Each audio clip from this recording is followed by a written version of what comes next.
جی بالکل، آج ہم جمرانی وا ریلوے اسٹیشن پر موجود ہیں جو کہ ڈسٹرکٹ لودھرا کے قصبہ دھنوڑ سے ملحقہ ہے۔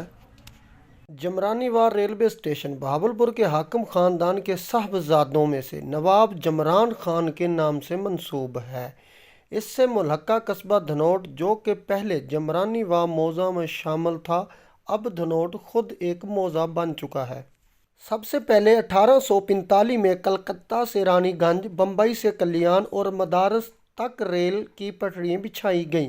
موجودہ پاکستان میں پہلی بار ریلوے لائن 1860 میں کراچی تک کوٹڑی تک بچھائی گئی جس کی لمبائی 150 میل تھی۔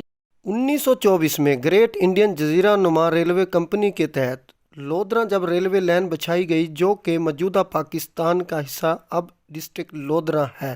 لودھرا شہر سے مشرق کی طرف 15 کلومیٹر کے فاصلے پر یہ تاریخی قصبہ دھنوڑ سے ملحقہ موضع جمرانی وا کے مقام پر ریلوے اسٹیشن جمرانی وا کا قیام عمل میں آیا۔ یہ ریلوے لائن کراچی سے ہو کر پاک پتن، دیپال پور سے بھارت میں داخل ہو جاتی ہے۔ یہاں گاڑیوں کے اوقات میں مسافروں کا جمع غفیر رہتا تھا۔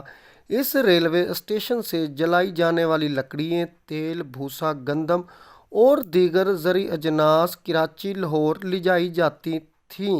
اب دن بھر ریلوے اسٹیشن جمرانی وا سے صرف فرید ایکسپریس گاڑی گزرتی ہے۔ حکومت کو چاہیے کہ ریلوے بحالی میں اپنا مثبت کردار ادا کرے تاکہ شہریوں کو ایک بار پھر سستی اور آرام دہ سفری سہولیات میسر ہوں۔